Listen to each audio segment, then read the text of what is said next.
যেমনটা ঠিক বলেছিলাম সেই অনুমানটাই সত্যি হলো। খুব দ্রুত পশ্চিমবঙ্গে প্রাথমিক শিক্ষক নিয়োগ হতে চলেছে এবং সেই সংখ্যাটি কম বেশি প্রায় 12,000-এর কাছাকাছি। আমরা কিছুদিন আগে একটা ভিডিও দেখেছিলাম, আমার চ্যানেলই তোমরা নিশ্চয়ই দেখেছো। সেই ভিডিওতে উল্লেখ করেছিলাম যে পশ্চিমবঙ্গে প্রায় 12,000-এর কাছাকাছি প্রাথমিক স্কুলে শিক্ষক নিয়োগ হতে চলেছে। তবে হ্যাঁ, সেটা ছিল কিন্তু স্পেশাল এডুকেশন যাদের করা আছে, মানে স্পেশাল এডুকেশনের উপর বিএড বা ডিএলএড যাদের করা আছে, শুধুমাত্র তাদের জন্যই ছিল। এবং সেখানে আমি উল্লেখ করেছিলাম যে সুপ্রিম কোর্টের অর্ডার মোতাবেক আগামী 12 সপ্তাহের মধ্যে কিন্তু সেই নিয়োগটা কমপ্লিট করতে হবে। তো আজ আমি তোমাদের সামনে সেই অফিসিয়াল নোটিফিকেশন নিয়ে এসেছি। আচ্ছা, যে কোনো নিয়োগের ক্ষেত্রে আমরা জানি যে একটা গেজেট নোটিফিকেশন বেরোয়। সেই গেজেট নোটিফিকেশনটা কি না, এটা হচ্ছে এই গেজেট নোটিফিকেশন হচ্ছে এমন একটা নোটিফিকেশন যেখানে সমস্ত রুলস অ্যান্ড রেগুলেশনগুলো উল্লেখ করা থাকে। আমরা জানি এখনও পর্যন্ত রিসেন্ট সময়ে প্রাথমিকে যে নিয়োগগুলো হয়েছে সেটা 2016 নোটিফিকেশনের ভিত্তিতে, 2016তে যে গেজেট নোটিফিকেশন বেরিয়েছিল সেটার ভিত্তিতে কিন্তু নিয়োগটা হয়েছিল। এবং 2016তে গেজেট নোটিফিকেশনে প্রাথমিকে কীভাবে নিয়োগ হবে সেটা কিন্তু উল্লেখ করা ছিল। এখন আমি তোমাদের সামনে আগামী সময়ে খুব তাড়াতাড়ির মধ্যে যে নিয়োগটা হতে চলেছে স্পেশাল এডুকেটর, প্রাথমিক স্কুলে যে স্পেশাল এডুকেটর যে সমস্ত নিয়োগ হতে চলেছে তাদের যে গেজেট নোটিফিকেশন পাবলিশ হয়েছে সেটা কিন্তু তুলে ধরার চেষ্টা করছি। আচ্ছা, এটা কিন্তু মাথায় রাখতে হবে যে প্রাথমিক স্কুলে এই যে নোটিফিকেশন নতুন বেরিয়েছে এর ভিত্তিতে কিন্তু আগামী দিনে প্রাথমিক স্কুলে অন্যান্য বা ইন জেনারেল যে সমস্ত শিক্ষকগুলো নিয়োগ হয় সেগুলোও কিন্তু নিয়োগ হতে পারে। আশা করা যায় এই নিয়মই কিন্তু সেই নিয়োগগুলো কমপ্লিট হবে। তো আমরা চলো এবার খুব তাড়াতাড়ি করে সেই কলকাতা গেজেটের নোটিফিকেশানটা আমরা একটু দেখে নিই। দেখো, এখানে কলকাতা গেজেটের এখানে নোটিফিকেশান মেমো নাম্বারটা দেওয়া আছে WB Part 1 2025 SAR 128। আচ্ছা, এর তারিখটা কী আছে না টুইসডে মার্চ 18, 2025। দেখো, এখানে বলা আছে গভর্নমেন্ট অফ ওয়েস্ট বেঙ্গল। আচ্ছা, school education department elementary education branch থেকে কিন্তু এই নোটিফিকেশনটা পাবলিশ হয়েছে। এবং এই নোটিফিকেশনের যে মেন বিষয়টা আমরা দেখে নিই না, শর্ট টাইটেল অ্যান্ড কমেন্সমেন্ট কি বলেছে, the rules may be called the West Bengal primary school education department teacher recruitment rules 2025। মানে পশ্চিমবঙ্গ সরকারের প্রাথমিক স্কুলে যে স্পেশাল এডুকেশন এর ওপর যে শিক্ষক নিয়োগ হবে তার নিয়ম হচ্ছে এটা। আমি আবারও বলছি, এটা কিন্তু স্পেশাল এডুকেশন এর ওপর যে সমস্ত শিক্ষকরা নিয়োগ হবে তাদের রুলস। আশা করা যায় প্রাথমিকের আগামী দিনের যে গেজেট নোটিফিকেশন পাবলিশ হবে সেটা খানিকটা এরকমই হবে, আশা করা যায় এবং আশা করি সেটাই হবে। তো চলো, আর কি বলেছে না, আমরা জানি যে গেজেট রুলসে প্রথম দিকে ডেফিনেশন থাকে যে এখানে বলা থাকে যে অ্যাক্ট বলতে কী বোঝো, অ্যাপয়েন্টমেন্ট বলতে কী বোঝো, বোর্ড কি, কাউন্সিল কি, ডেপুটেশন, এগুলো আমাদের অতটা দেখার বিষয় নয়। আমরা মেন আসল জায়গাটায় চলে আসি। তারপরে কি বলেছে আমরা একটু দেখে নিই ছোটো করে। যা নেম অফ দ্য পোস্ট কি বলেছে না, the name of the post shall be special education teacher in primary স্কুলে স্পেশাল এডুকেশন যে টিচার নিয়োগ করা হবে সেই উদ্দেশ্যে কিন্তু এই গেজেট নোটিফিকেশন। আচ্ছা, কোয়ালিফিকেশান কি বলেছে না, কোয়ালিফিকেশানে দেখো অনেক কিছু কোয়ালিফিকেশান দেওয়া আছে। আমি মোটামুটি তোমাদের সংক্ষেপে বলে দিচ্ছি যে হ্যাঁ, অবশ্যই এই নিয়োগটা পেতে গেলে তোমাকে অবশ্যই ভারতের মানে ইন্ডিয়ান সিটিজেন হতে হবে, ভারতের স্থায়ী বাসিন্দা হতে হবে। আর যাবতীয় যা কোয়ালিফিকেশন মানে HSA 50% এবং DLED স্পেশাল এডুকেশন তোমাকে কমপ্লিট থাকতে হবে। আর কি, গ্র্যাজুয়েশন 50%। আর বিএডের যারা স্পেশাল এডুকেশন আছে তারা অবশ্যই এই পরীক্ষাটা দিতে পারবে। HS 50% অথবা DLED অথবা গ্র্যাজুয়েশন 50% অথবা BLED স্পেশাল এডুকেশনের ওপর বিএড যারা আছো তারা কিন্তু অবশ্যই এর জন্য কিন্তু এলিজিবল হবে। আচ্ছা, এজ কি বলেছে, এজ আমরা জানি অন্যান্য পরীক্ষার ক্ষেত্রে যেটা 20 থেকে 40 বছর থাকে এখানেও ঠিক সেটাই আছে। আর SC ST OBCর ক্ষেত্রে যেরকম ছাড় থাকে সেরকম ছাড়টা কিন্তু আছে, এটা কোনো রকম চেঞ্জ হয়নি।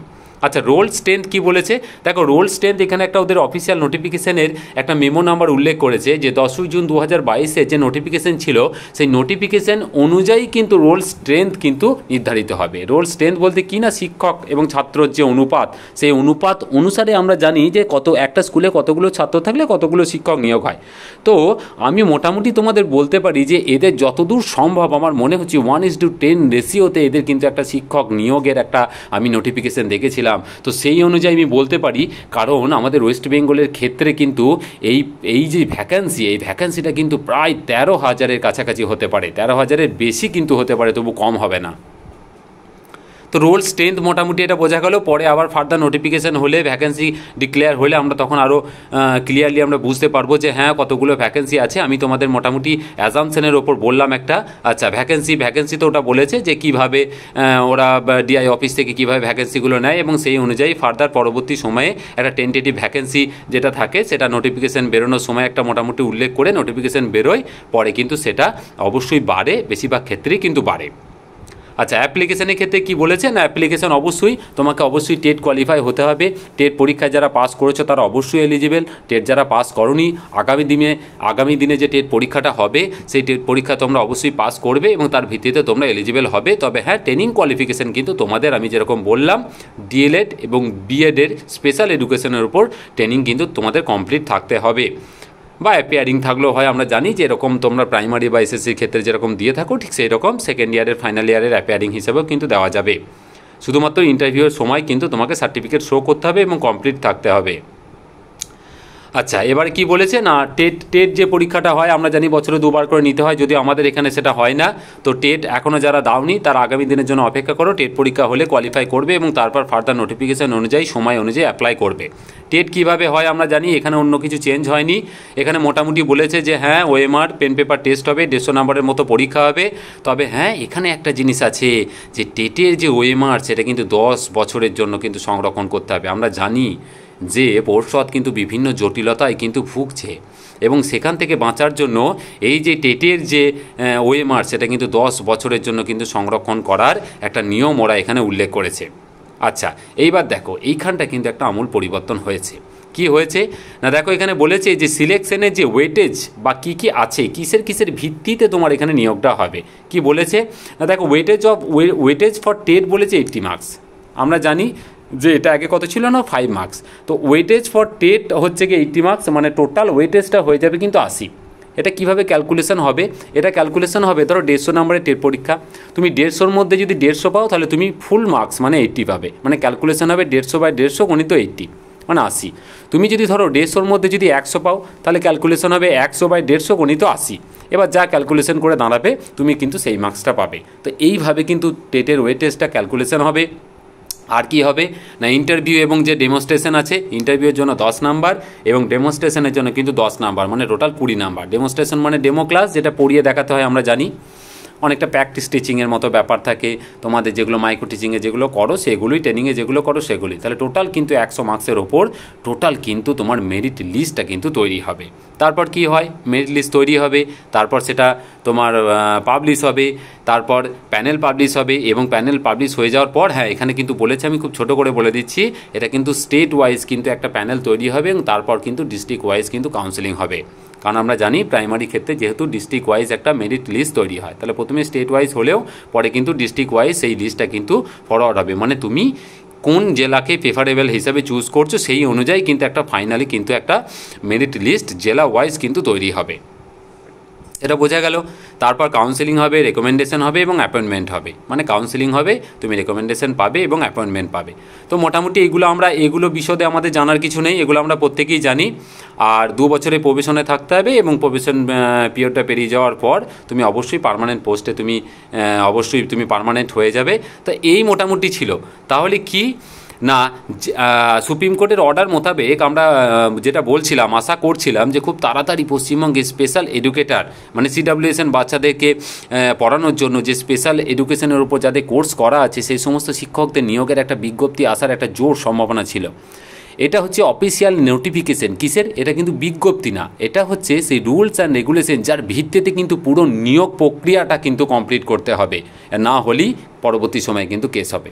তো এই অফিসিয়াল নোটিফিকেশান বেরিয়ে গেছে, কলকাতা গেজেটে রুলস অ্যান্ড রেগুলেশন পাবলিশ হয়ে গেছে। খুব তাড়াতাড়ি আশা করছি এদের একটা নোটিফিকেশান পাবলিশ হবে।